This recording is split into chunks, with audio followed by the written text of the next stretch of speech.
Welcome to English Through History. If you enjoy the content, please subscribe or leave a comment. It helps us to create more content and is appreciated by our small team here. We hope you enjoy today's episode. Xenophon's Retreat, also known as the March of the 10,000, is one of the most remarkable survival stories in ancient history. In today's episode, we will be telling the harrowing journey of a Greek mercenary army as they navigated hostile territories, harsh environments, and the treachery of their enemies to return home safely. This journey was led in large part by Xenophon, a Greek soldier, historian, and student of Socrates, who became an unexpected hero in this epic tale. The saga begins in 401 BCE, when Cyrus the Younger, a Persian prince, sought to usurp the throne of his brother Artaxerxes II. To achieve this, Cyrus recruited a massive army, which included approximately 13,000 Greek mercenaries, valued for their discipline, training, and effectiveness in battle. Xenophon, though not initially a commander, joined the expedition at the behest of a friend. Cyrus's army marched deep into the Persian Empire, covering vast distances across harsh terrain. However, the campaign culminated in the Battle of chronicled near Babylon. Although by all accounts the Greek mercenaries fought valiantly, the battle ended in disaster for Cyrus, who was killed in the fighting. His death left the Greek forces in a perilous position, stranded in the heart of a suddenly hostile Persian territory, thousands of miles away from home. Following Cyrus's death, the Greek mercenaries, known as the 10,000, found themselves in a dire situation. Without a patron, they were effectively enemies of the Persian Empire. Their plight worsened when Tissaphernes, a Persian satrap who had pretended to negotiate safe passage, treacherously ambushed and executed the Greek generals during a parley. This act left the army leaderless and demoralized. In this moment of crisis, Xenophon emerged as an unlikely leader. Although a junior officer and primarily a scholar, Xenophon delivered a rousing speech that galvanized the troops. He urged them to rely on their courage, discipline, and resourcefulness to return home. The Greeks elected new leaders, including Xenophon, and began their arduous journey northward, hoping to reach the safety of Greek colonies on the Black Sea. The retreat of the 10,000 was a monumental test of endurance, strategy, and survival. Over the course of a staggering 1,500 miles, they faced numerous challenges, the first of which was the journey itself, which found the 10,000 trekking through treacherous mountain ranges, desolate deserts, and freezing climates. Crossing the Armenian highlands during winter was particularly brutal, with men and animals succumbing to frostbite and exhaustion. Early in the retreat, the Greeks faced the daunting task of crossing major rivers without bridges.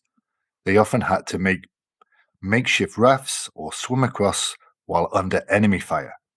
The crossings were perilous, and many lives were lost.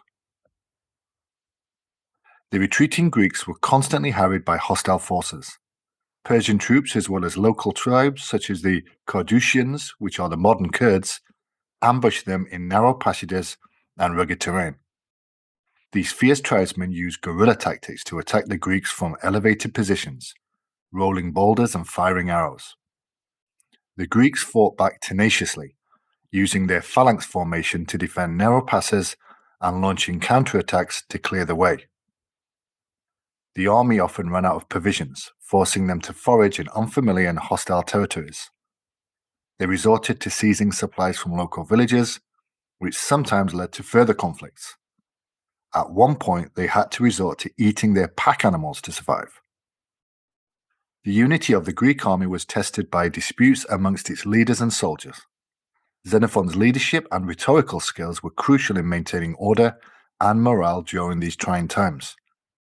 However, after months of grueling travel, the Greeks finally reached the Black Sea near the Greek colony of Trapezus, which is modern-day Trabzon. Xenophon's leadership was pivotal to the success of the retreat.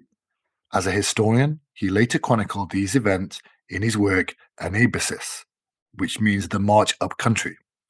His narrative reveals several key aspects of his leadership. Xenophon devised innovative tactics to overcome the diverse challenges faced by the army.